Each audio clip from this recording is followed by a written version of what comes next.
Bill Gates says that we overestimate what we can do in a day and we underestimate what we can do in a week. I think that's pretty true. Yeah. And I think especially is true when it comes to setting goals and our expectations for ourselves and probably for each other and for our kids and the rest of the world. We kind of expect everybody to just do everything and be awesome at it and do it right this very second. Yeah, I think like what he said, we overestimate what we can do in a day because we have unrealistic expectations of what we can actually done. We want to be able to get done more, and so we overshoot, and then we set ourselves up for failure that way. When if we just decide and discover what's really realistic for ourselves, we can get a whole lot more accomplished in a short amount of time. Absolutely. Welcome to the HomeBod podcast, where we make our home, our head, and our health happy. We're excited to talk to you about keeping your expectations real today. So we've been talking all through the month of January about how to set goals, how to clear your calendar, how to start to figure out emotionally what you want. But once you set those goals, are they realistic? Because if they're not, you're not going to achieve them. Mm-mm. That's one of the most important things with setting a goal, is that you can achieve it and that it's reasonable to expect. You can't expect that you're going to just, I'm going to start this business, I'm going to make $1 million next week. Awesome. I mean, that would be amazing. And maybe, I'm sure someone has done that, but it's just not realistic. No. So when you're setting your goals, whether it's with your home organization or with your health or with your body or with your career, it needs to be reasonable. It needs to be something that you can actually picture yourself achieving. And then you need to picture yourself achieving it. Absolutely. And one of the easiest ways to talk about what we should be doing and the realistic expectations that we have for ourselves is to identify what we shouldn't be doing, what we need to stop doing. Right. So when we decide to make realistic expectations for ourselves and we say, okay, what am I doing right now? Well, I am saying, hey, I want to spend an hour reading with my kids every night. But by the time I finally get to that point, it is like we might get 15 minutes in. Yeah. And then I feel guilty saying, well, I wanted an hour, and that's not realistic. My kids are either bouncing off the walls or they're asleep by the time we get through with an hour of reading. Then we know what's not working. Right. And then we know what we can stop and reassess and start again in a different way.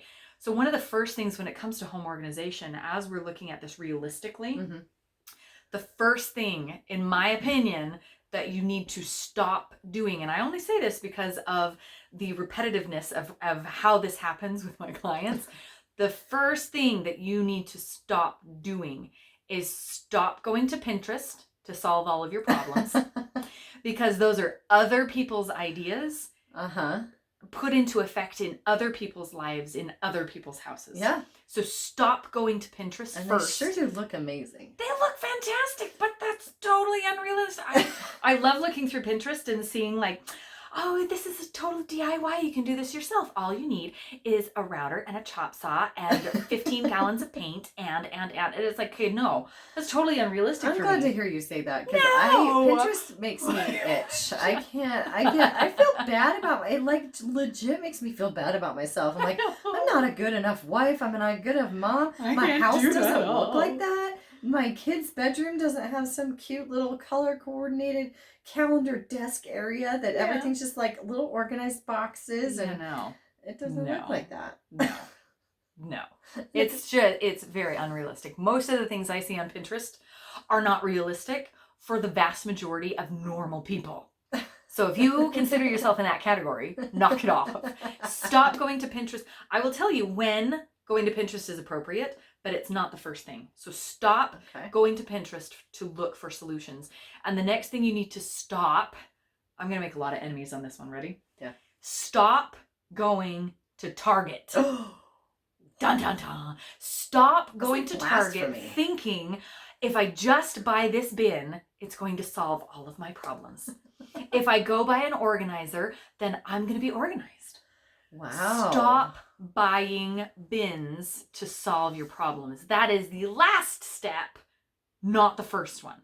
So But then now you that don't we get know, to go through the dollar aisle and find all the little trinkets that you never knew you needed until you went and you're like, but it's only $1. It's my daughter's downfall. She shoves dollar bills in her pockets before we go to Target because she knows that there's going to be something that she's going to want to buy. Something you have to have. So stop looking at Pinterest and stop going to Target to buy bins first. Okay, there's a time and a place for it, but not the first thing. And the third thing you need to stop doing is stop pretending that you have time to tackle the entire house all at once. Yeah. Because that's totally unrealistic. So now that we know what to stop doing in order to be realistic, then we know that, okay, to be realistic, we're going to really do 5 things. Okay, we're going to look at one space at a time. Because to sit down and fill up our Pinterest board with the entire house project all at once, that's totally unrealistic. We are going to overwhelm ourselves to the point of inaction. Yep. That's not realistic. But can we focus on one room at a time? Yes, absolutely. We can focus on one room at a time. And the room that we need to focus on, number 2, is we need to find that catalyst space that's going to start the ball rolling. So even though we want to do the kitchen first, we might need to focus on the garage first because the garage is kind of the catch-all right now. And it has the kitchen overflow, and stuff that's in the garage needs to go in the kitchen, and stuff in the kitchen really needs to go in the garage. And everything else that should be in the garage is scattered throughout the house, and vice versa. So if we tackled the garage first, that would be the catalyst to uncluttering the entire rest of the house. Interesting. So find that catalyst space. I like that. That's going to start the ball rolling and make everything else easier. Yeah, the first domino. Yes. Got it. Yes. I like so it. Focus on one space at a time. Find your catalyst space. Pay attention. Number 3, pay attention to the natural flow and energy of the space that you've decided on. Stop saying, well, I'm going to organize around these bins because they're beautiful, and start saying, I need to pay attention to the natural flow and energy of the space and organize around function, not around bins. So pay attention to that, because that will make it so much more practical and so much more realistic to how you put things together. And you're going to be more likely to continue to put things in that space if it makes sense to you. Yeah. Not because it just looks cute. Right. So pay attention to the form and function and organize around that rather than organizing around bins. And then number 4, then you can start enlisting outside sources to help you. Then you can go to Pinterest and say, okay, I have this idea. Is it going to work? I need a visual to go along with it so that I can actually implement it. Then you can go to Target and say, okay, based on how I use my desk, based on how I use my mudroom, I need these kind of hooks or bins or supports. I love it. Then you can go buy it. That's much more realistic as far as spending money. And you're shopping with purpose. Then you're shopping with purpose. You're not going to waste money. You're not going to waste time. And it's going to actually last and matter. And then act in those small steps. Stop saying, I have an hour to focus on this today. When in reality, you only have 20 minutes. You only have 15 minutes. You only have 10 minutes. So prepare yourself and then act in small steps along the way, but consistently, so that we're not overshooting what we can do in a day and burning ourselves out and then not taking any action steps the rest of the week. It's better to say, I have 15 minutes to do this, to work on this every day this week, rather than saying, I have 1 hour every day. Yeah. And going into total burnout. So those are 5 things that you can keep in your mind as you are looking at what is realistic for you in your space. I love that. To make sure that you are consistently making changes to meet your goals. And that way you're not shooting the moon. You're not overwhelming yourself before you even start, so that you make sure that, you're just setting yourself up for success if you do it that way. It's so funny because I remember when I mentioned this whole concept to people and they were like, how do those 2 concepts even go together at all? Home and body, what? Are you ready to have your mind explode? Here's what you're going to stop doing. You're going to stop going on Instagram. Nice. Okay. You're going to stop looking at Instagram at all these models that look the way you want to look. Because, first of all, they don't look like that. They've been touched up, brushed up. They haven't eaten 3 weeks before that photo shoot. and They there's suck in, they stand the right 15,000 way. filters and the angles are just perfect. Okay. Secondly, you're going to stop listening to advice from everybody and their brother at the gym, at church, at your mommy play groups, because what is working for all those people is not necessarily what they're actually doing, for one. And number two, it may work for them, but it's not necessarily going to work for you, because you and they do not have the same body. You don't have the same body type. No. Nothing. It makes me crazy. You can't take advice from, I'm not saying that your friends at the gym don't have good ideas. And I'm not saying that what they're doing isn't working for them. I'm sure it is. I'm sure it's great.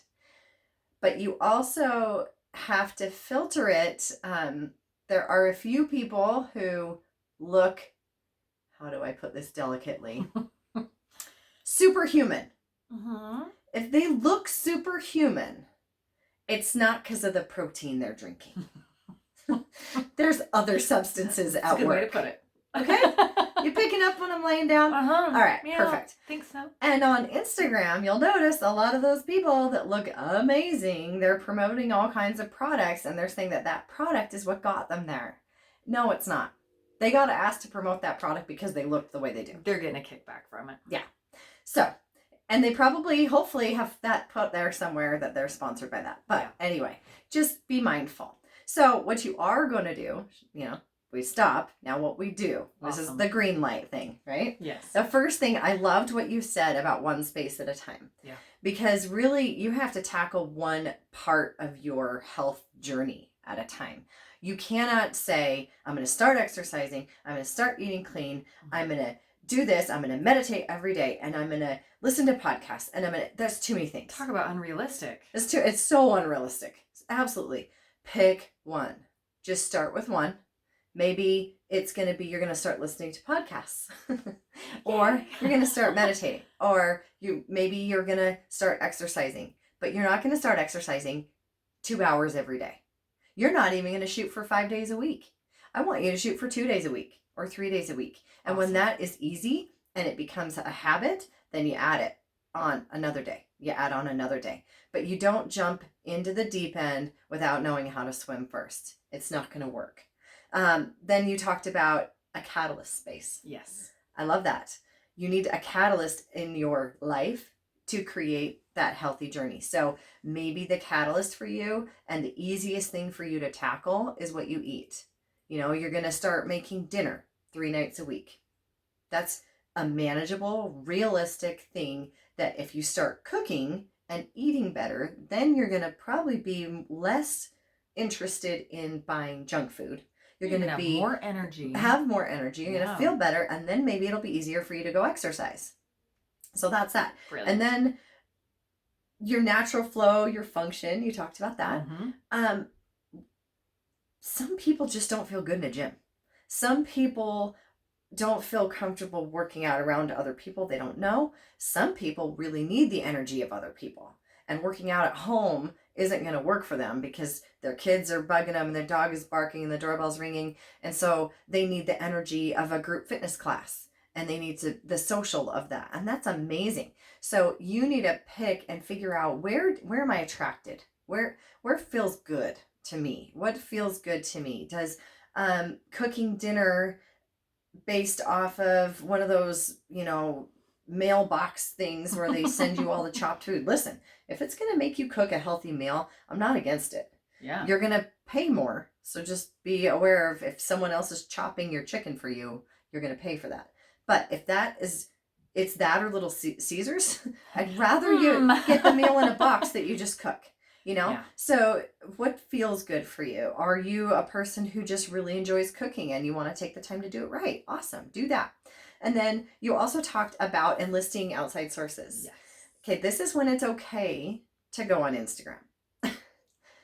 Once you have decided, this is my journey. Just like you said, once you've decided, you've made a decision of how you're going to make your house look, which room you're going to tackle, what project you want to do. Now, going out and getting some ideas is fine.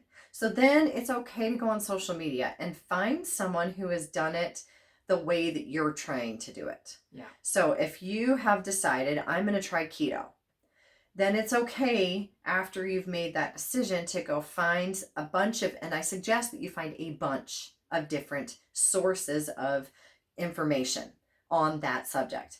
And I want you to filter through them and let it, all the general stuff that kind of all sounds the same from this one and this one and this one, all come down. And that's what you pay attention to. Just like we don't read the front of the box, we read the back of the box. We want to know what's in it. So I want you to find out what's in that plan, what's in that supplement, what's in that workout, whatever it is, what's in it, what's it made of. And then if you look at 5 different things and they all have the same 5 things, 5 ingredients, that's what you pay attention to. Yeah. Does that make sense? Absolutely. I love it. You gotta tune out the noise, and then you gotta zone in on the facts. Well, and chances are you're going to find extremes. Even if you say, okay, I'm going to do keto, you're going to find the people who are like super extreme, Yeah, and the people who are really lax. Yeah. And chances are the success is going to come somewhere in the middle. Somewhere in the middle. Mm-hmm. And you got to find the one that you mesh with. Yes. Just like coaches. You got to find a coach thing. I mean, I'm not trying to tell you I know things that other coaches don't. I don't think there are any secrets anywhere anymore. I don't think there are. But I can tell you that my coaching style and my personality is very different than someone else's. Yeah. And if our personalities don't click, or if you need something different than what I provide for you, you're not going to be successful. So you need to find what works for you and what flows for you, where you feel comfortable. And then the last thing you talked about was acting in small steps. Yes. Same thing. Don't try to work out 5 days a week for 2 hours a day. Don't go off and say, I'm never eating sugar again. I'm never eating starch again. I'm only going to eat vegan and grass-fed. And what, I mean, I tried that. I guess you can't do vegan and grass-fed at the same time.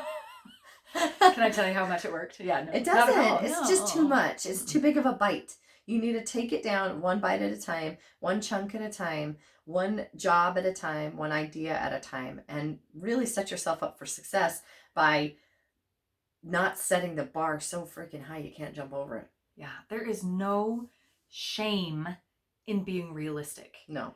The guilt and the feelings of failure is when we set the bar so high that we fail every single time we try. Right. And then that's when we feel shameful. That's when we feel like we have failed in everything that we've done. So if we're really careful, and if we're really, really realistic with ourselves, then it's so much easier to actually succeed by being realistic and taking one bite at a time than it is to shoot for the moon and not even last it 2 weeks.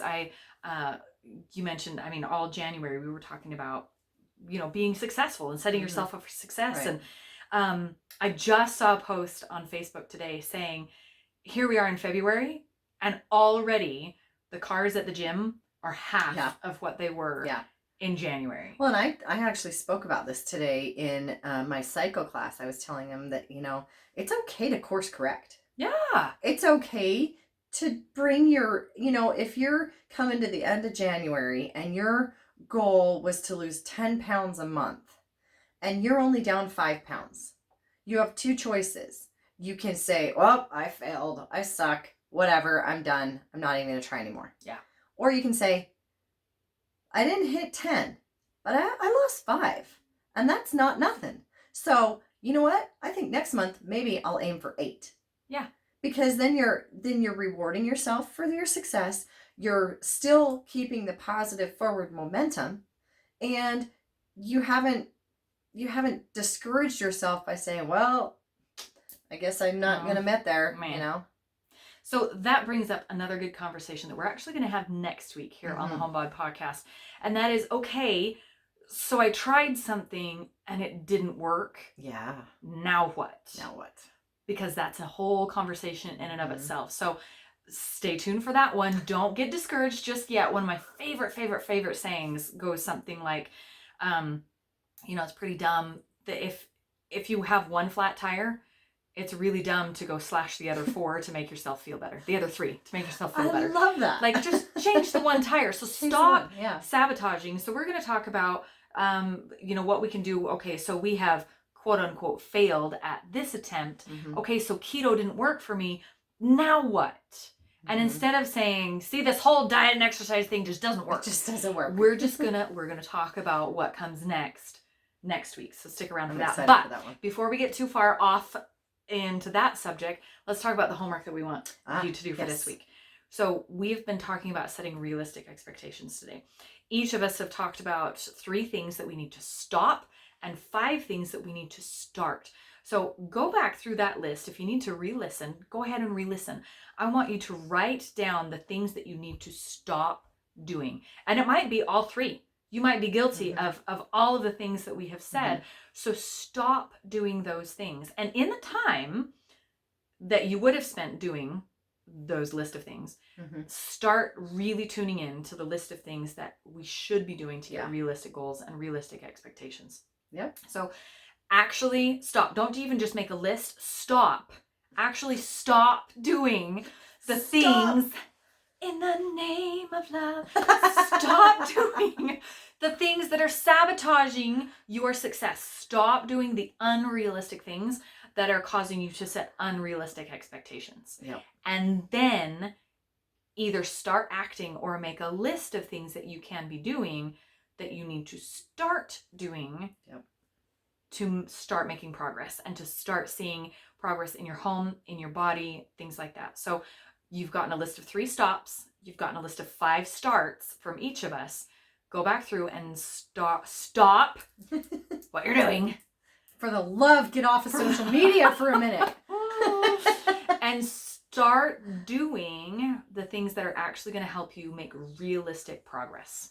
I love it. I can't wait to hear. Oh, we're so excited to see your journey and everything start. So comment here below, message us. If you have no other contact with us, then find us on Facebook at Homebod Podcast. That's HOMBOD Podcast.